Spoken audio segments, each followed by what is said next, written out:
अस्सलाम वालेकुम मेरे समझदार पाकिस्तानियों। मेरा नाम रेहान तारिक है और आप मेरा यूट्यूब चैनल और फेसबुक पेज देख रहे हैं। करोड़ा दरूद आकाए दो जहां नबी मेहरबान मोहम्मद मुस्तफ़ा सल्लल्लाहु अलैहि वसल्लम पर।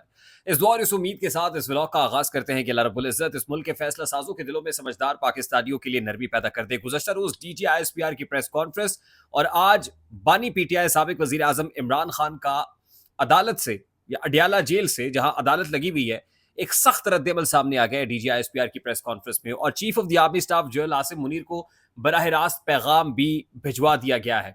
जनरल आसिम मुनीर के नाम क्या पैगाम है और आज ही जो नैब के डेप्यूटी प्रोसिक्यूटर मोहसिन हारून है उनके साथ क्या तल्ख जुमलों का तबादला हुआ, बल्कि अगर ये कहा जाए कि इमरान खान साहब ने बड़ी सख्त बात की है डेप्यूटी डायरेक्टर नैब के मोहसिन हारून को और नैब की पूरी टीम को, और जो इसके कॉन्सिक्वेंसेज है सारे अमल के, इसके ऊपर क्या कहा जा रहा है। तो आज का ये व्लॉग इस बारे में बड़ा इंटरेस्टिंग होने जा रहा है। लेकिन उससे पहले मैं आपको बता दूं कि एक इंटरेस्टिंग डिसीजन भी है जो लाहौर हाई कोर्ट से सामने आया, जहां जस्टिस आसिम हफीज ने एक बड़ा फैसला सुनाया है और chairman NADRA lieutenant general Munir अफसर की जो तैनाती है उसको कलअदम करार दे दिया गया है। ये एक बहुत बड़ी डेवलपमेंट है। देखिए, मेजॉरिटी ऑफ द डिपार्टमेंट्स जहां पे हाजिर सर्विस या रिटायर्ड फौजी बैठे हुए हैं, और खास तौर पे हाल ही में मैंने आपके साथ जिक्र किया था कि चेयरमैन जो FPSC federal public service commission appoint किए गए हैं अख्तर नवाज सती साहब, वो भी लेफ्टिनेंट जनरल हाजिर सर्विस ऑफिसर हैं।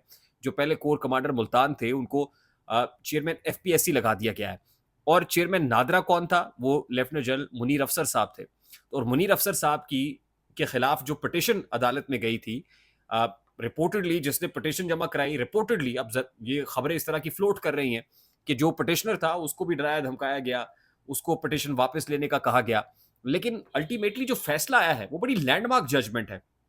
और अगर ये फैसला इंप्लीमेंट होता है उन तमाम पोजीशंस के ऊपर भी कि जहां पर हाजिर सर्विस से रिटायर्ड जो ऑफिसर्स को अपॉइंट किया गया है जिनका ताल्लुक फौज से है, तो यकीनन इसके बड़े ग्रेव कॉन्सिक्वेंसेस होंगे। आप PTA देख लीजिए, आप नादरा में जो कुछ हुआ है वो आपके सामने है। आप FPSC के अंदर जो है लगा दिए गए, स्पार्को के अंदर, NDMA के अंदर, और बहुत सारे ऐसे जो डिपार्टमेंट्स हैं कि जहाँ इवन डिप्लोमेट्स हाल ही में जो है जो सफ़ीर हैं पाकिस्तान के, आपने देखा ना कि रिटायरमेंट को भी चंद महीने नहीं गुजरे और लेफ्टिनेंट जनरल आमिर को, रिटायर्ड आमिर साहब को जिस तरीके से एम्बेसडर लगा दिया गया UAE के अंदर, वो भी ज़ाहिर है उसकी भी मिसाल अनप्रेसिडेंटेड ये बात है कि इस दौर के अंदर, इस टेन्योर में जो शहबाज शरीफ साहब का टेन्योर है, उसके अंदर तकरीबन हर इदारे के अंदर जो सरबराही है, मतलब मेजॉरिटी, मैं ये नहीं कह रहा, मेजॉरिटी आप ये देख लीजिए कि उसके अंदर कोई ना कोई फौजी हाजिर सर्विस या रिटायर्ड ऑफिसर बैठा हुआ है। तो आज जो जस्टिस आसिम हफीज साहब ने फैसला सुनाया उसमें ना सिर्फ ये कि इस तैनाती को कलअदम करार दिया गया, फौरी तौर पर उनको हटाने का हुक्म जारी किया गया, बल्कि उनका ये कहना था कि ये नहीं हो सकता कि एक हाथी को चूहे के घर में हिफाजत के लिए भेज दिया जाए। फिर वो ये कहते हैं कि जो दलील दी गई वो ये है कि माजी में भी दो जो सर्विस से ताल्लुक़ रखने वाले लोग हैं उनको लगाया गया और हाजिर सर्विस लोगों को अपॉइंट किया गया। तो माजी में अगर कुछ गलत हुआ तो ये कोई दलील नहीं हो सकती कि अब भी, हाल में भी या मुस्तकबिल में भी गलतियां दोहराई जाएंगी। तो वो जो दलाइल दिए गए उन दलाइल को उठा के रद्दी की ठोकरी में फेंक दिया।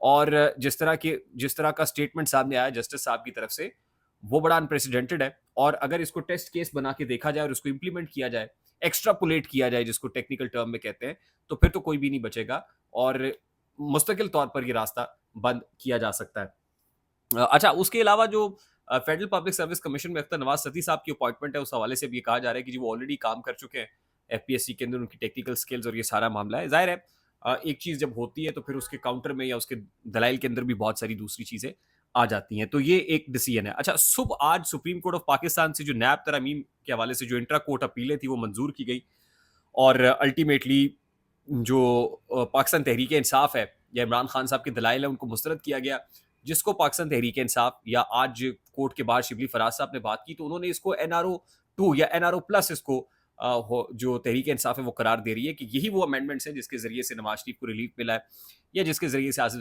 जरदारी साहब को या PDM के लोगों को रिलीफ मिला है, तो इसको वो NRO 2 करार दे रहे हैं।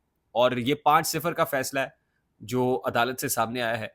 और जाहिर है ये जो प्रोमिनेंट एजेंडा था या नैरेटिव था पाकिस्तान तहरीक इंसाफ का वो ये था, तो जाहिर है उसको सुप्रीम कोर्ट ऑफ पाकिस्तान से गजन जरूर पहुंची है, लेकिन जो भी है वो पब्लिक डोमेन में आ जाएगा और ये तफसीली फैसला भी यकीनन अवाम देख लेंगे। अच्छा, उसके साथ-साथ आज ही अडयाला जेल में, क्योंकि जो अहम मुकदमात की समाअत थी अडयाला जेल में, बुशरा बीबी और इमरान खान साहब की। और उसमें इमरान खान साहब की सबसे पहले तो नैब की टीम से डिप्टी प्रोसिक्यूटर मोहसिन हारून के पास जाकर उन्होंने कहा कि मेरे और मेरी बीवी के खिलाफ पर्टिकुलरली जो केसेस आप लोगों ने बनाए हैं और जो कर रहे हैं, तो अगर मैं बाहर आ गया तो आपको छोड़ूँगा नहीं। आपको भी और नैब के चेयरमैन को भी मैं छोड़ूँगा नहीं, और मैं आपको भी अदालत में लेकर जाऊँगा। ये इमरान खान साहब ने कहा, और ऐसे मौके पर कहा जब वकला भी मौजूद थे, हुकूमती भी, और इमरान खान साहब की भी, उनकी मौजूदगी में इमरान खान साहब ने ये स्टेटमेंट दिया, पर्टिकुलरली बुशरा बीबी के हवाले से कि जो हो रहा है। और फिर उन्होंने कहा कि जो केसेस बनाए गए हैं, इसके पीछे chief of the army staff जो है लासिम मुनीर है। ये भी उन्होंने एक दफ़ा फिर एक इल्ज़ाम लगाया chief of the army staff के ऊपर। फिर उसके बाद वो ये कहते हैं कि डीजीआईएसपीआर साहब ने कहा कि हम एपॉलिटिकल हो गए, गैर सियासी हो गए, तो बड़ी अच्छी बात है गैर सियासी हो गए, लेकिन उसका अमली मुज़ाहिरा भी किया जाना चाहिए। उसके साथ-साथ वो ये कहते हैं कि जनरल फैज़ हमीद की बात हो रही है, तो जनरल फैज़ हमीद जो कुछ करते थे, वो तन-ए-तनहा नहीं करते थे, बल्कि वो जनरल फैज़ से जनरल बाजवा से इंस्ट्रक्शंस लेके आते थे और फिर उनको रिपोर्ट करते थे। आपको याद होगा ना कि कल डीजीआईएसपीआर ने कहा था कि जो डीजीआईएसआई होता है, उसका बॉस तो वज़ीर-ए-आज़म होता है। तो इमरान खान साहब ये कह रहे हैं कि नहीं, जो डीजीआईएसआई थे जनरल फैज़ हमीद साहब, उनके जो बॉस थे, वो असल में जनरल बाजवा थे, और जनरल बाजवा को बुलाए बगैर, पूछ-गिछ किए बगैर ये ट्रायल चल नहीं सकता है। तो वो ये मुसलसल इस बात का इसरार कर रहे हैं कि जनरल बाजवा को भी बुलाया जाए, और फिर वो ये कहते हैं कि अगर कुछ हुआ, मेरी अहलिया को कुछ हुआ, तो रिस्पॉन्सिबिलिटी एस्टैब्लिशमेंट के ऊपर होगी। और फिर वो कहते हैं कि मैं दस्त-बस्ता गुज़ारिश करता हूँ, दरख़्वास्त करता हूँ कि मुल्क और कौम की खातिर आप गैर सियासी हो जाएँ। तो आज इमरान खान साहब की और फिर उन्होंने बड़ी इंपॉर्टेंट बात अली अमीन गंडापुर से मुतालिक भी की है कि अली अमीन गंडापुर को जो लोग नाकाम करने की कोशिश कर रहे हैं, वो मेरे मिशन को या तहरीक इंसाफ को नाकाम करने की कोशिश कर रहे हैं। और जो लोग ये कह रहे हैं कि पैसे दे के वज़ीर आला बना है, तो मैं उनको बता देना चाहता हूँ कि अली अमीन गंडापुर मेरा इंतखाब है, और मैंने उसको जो है वो वज़ीर आला अपॉइंट किया है। फिर वो जनरल आसिम मुनीर के chief of the army staff बनने के बाद के जो मैसेजेस हैं, वो कहते हैं कि मैंने प्रेसिडेंट आरिफ अलवी और अली जैदी के थ्रू भी मैसेजेस भेजे। अब पाकिस्तान तहरीक इंसाफ का 8 सितंबर को जलसा स्केड्यूल्ड है। अली अमीन गंडापुर पर रिजर्वेशंस जो थे, उसको इमरान खान साहब ने दूर करने की कोशिश की है।